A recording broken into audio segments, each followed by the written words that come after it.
Hey Zoomers, welcome back to World Zoom. Happy you could join me again today. You know, I was just thinking today just about my time, a couple different times in the Philippines, and I was asking myself, or just some thoughts, not in the literal sense, of course, is just, are expats happy in the Philippines? For that matter, are they happy wherever they might go in Southeast Asia? You know, I really think the answer to that is yes, that most of my friends and most of the people that I know, and a lot of what we've seen on YouTube, the folks that are doing those channels or that you happen to meet in certain circumstances in the Philippines, are pretty happy and live pretty nice lives there in the Philippines. So, you know, my situation was pretty unique. And we're not going to hash that out again, but it would be pretty uncommon for an expat to have any type of interaction with a Philippine police officer or anything more in your visa renewals with the Bureau of Immigration. I've had friends that haven't had a conversation or ever. In fact, as much as I drove in the Philippines, I was never, not one time ever pulled over. And I think that's pretty common unless you're on a motorbike. Even if you are on a motorbike, you can see it coming from a mile away. And if you didn't have the appropriate documentation, maybe flip-flops on, maybe no license, maybe not registered, maybe it's not yours, you just don't want to be stopped by the police, you just pull off to the side of the road and wait until, or turn around, or wait until the roadblock is over. So the chances of you running afoul of anyone, I think, are pretty remote. And so let's throw that out the window. That just doesn't happen to very many people. Once in a blue moon, we've hashed that out, in the last few videos, and I just don't think it happens very often.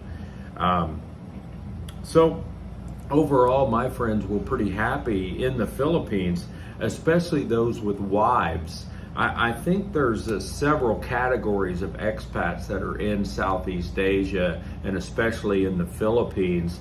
And this is going to be a gross generalization, but I found that those expats that had a spouse, right, or a girlfriend, a long-term girlfriend, and there was really no drama with the girlfriend, right? You don't get a lot of drama with the wife anyway, maybe the wife's family, but not too much the wife.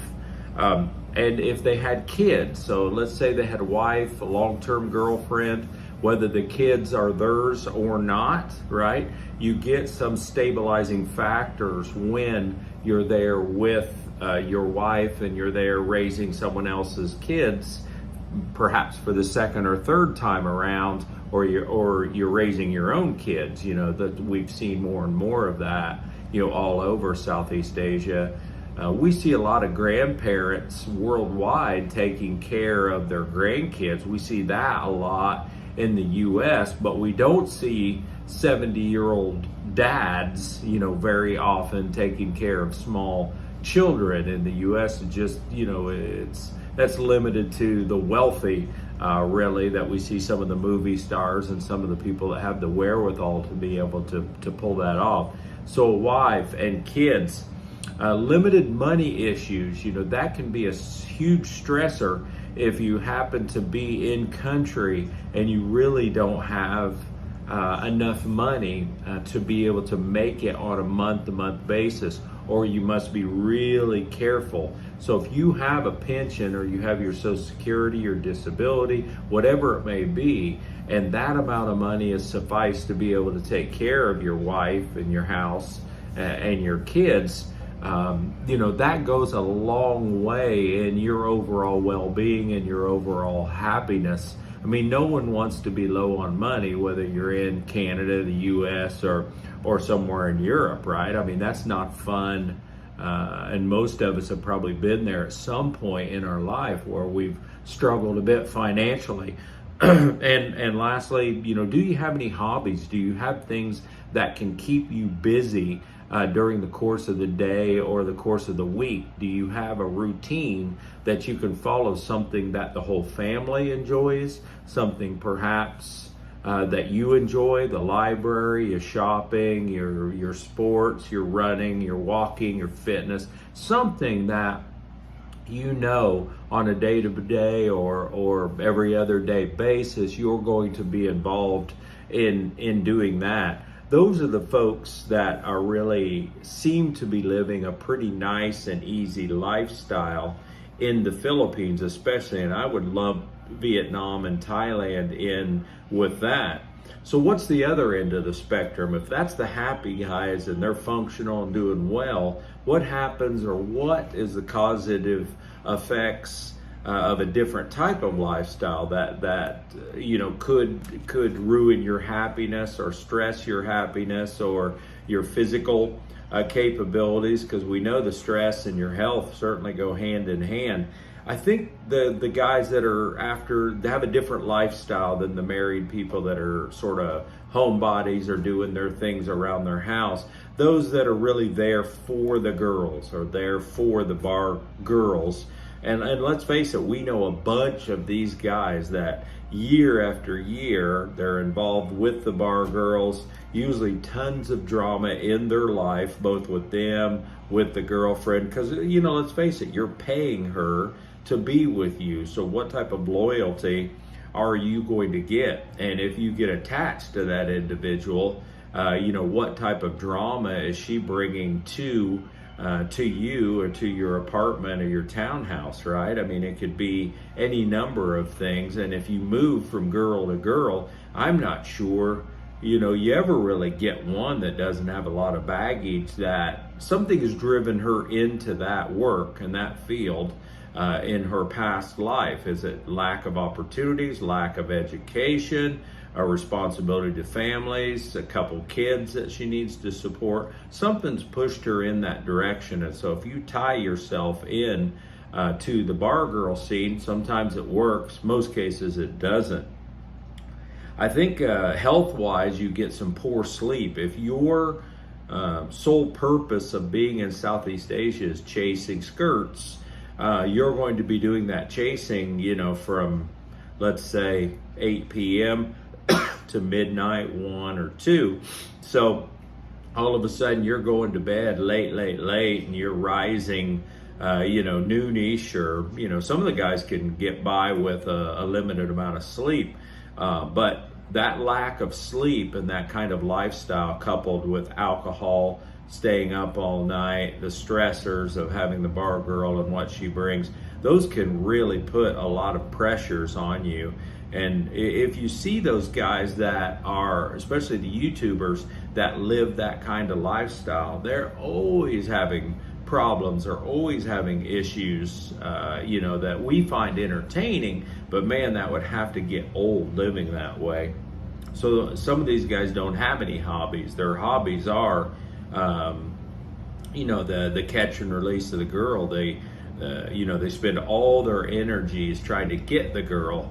And then once they get her, the challenge is then over, and they don't even bother a lot of times to even know their name. They just move on, to the next one. We all know people that do exactly that, and the thrill of the hunt is, what their hobby is, and a lot of times they don't have any other hobbies. So financial issues, that's not to say the guys that are over in the Philippines that are the woman-seeking guys, the bar girl side, I'm not saying they're all broke and destitute.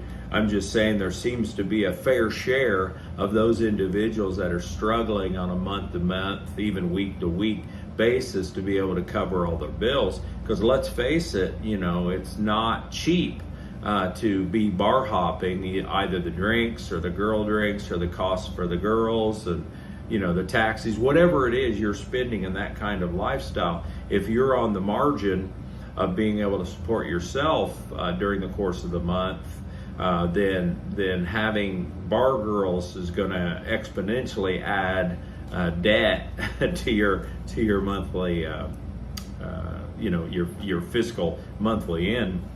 And then so many of them have poor housing.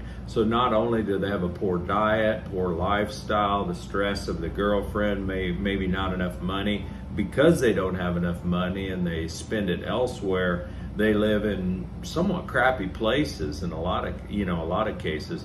You do see these guys talking about, I spend 150 US a month or 180 US a month. They're usually a room, right? I mean, just really just a room. And so when you add in the mix of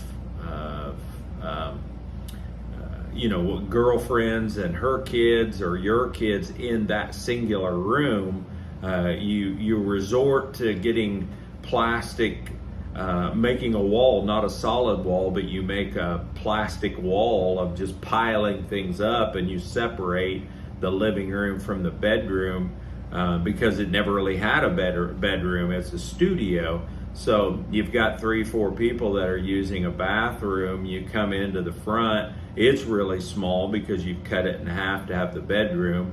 So you and your girlfriend or wife are sleeping in the bed, the makeshift bedroom. The kids are out on the floor on the couch in the other room, all of you sharing a bathroom. There's nothing good about that living environment, right? I mean, that's certainly going to add stress. Nice thing about the Philippines and Thailand, once you press into that 300 or 350 US range, all of a sudden now you get a bedroom, perhaps even 2, and you can start to live, in a decent, healthy way versus the other. I'd love to know your thoughts. And I realized that there were some gross generalizations in this video where not everyone that's married, has decent housing, has money, and has kids is happy or healthy. And certainly not everyone that's chasing the girls is broke or doesn't have, there's plenty in the middle, more in the middle than are on the opposite ends, right? But I'd love to know your thoughts about the friends that you have overseas, why they came. Are they happy? Do they enjoy it? Do they get to travel? What's their lifestyle? I think that would be helpful to some of the expats coming over, if they hear that the guys that find the wife and find the housing and have the kids are really living a quality type life, and what works and what doesn't work. I found those videos helpful wherever I was going. I enjoy watching, different folks and just see how's this person in their lifestyle and how's this, when they live a different way. So let me know what you think from World Zoom. I appreciate you guys. I'll see you in a couple days. All right, see you.